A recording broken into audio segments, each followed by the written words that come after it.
So it sounds like you're alluding to another option for enterprises to still use Teams and integrate some sort of voice solution, but not directly through Microsoft. Is that correct? Yeah.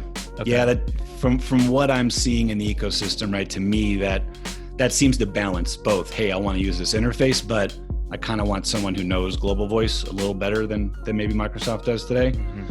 And that's called direct routing. And that opened up maybe 6-7 months ago, late 2019, I think, is when it kind of became available.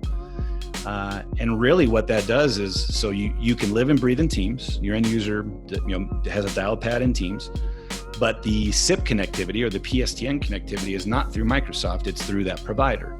So there are probably a dozen, at least that I know of, direct routing partners that either offer no additional PBX features, they're just the SIP pass-through, the PSTN connectivity, and they have a direct link to the Teams infrastructure there in Azure, or they're going to light up a second and fully redundant UCaaS seat behind Teams, and they're going to take over being the PBX. So not only is Microsoft now not the PBX, but you're getting all these additional features, functions, integrations, support, and SLA that you would get if you take Microsoft out of it and you just evaluate UCaaS vendors on their reliability, on their global reach, on their deployment.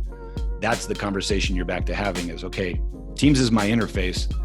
Tell me how you make it easier for me to continue letting Microsoft be my interface. And that seems to be where a lot of the investment has been from the vendor community.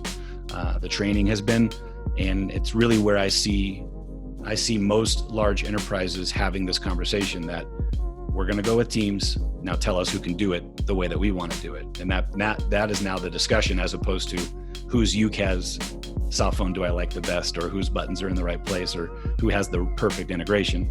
Now it's more about how do you keep this Microsoft interface alive and well in my infrastructure, and how do you help me support voice around the globe. Hey, thanks for watching this video. If you have any questions about Microsoft Teams direct routing, feel free to leave a comment below or reach out to us directly and we can get those questions answered.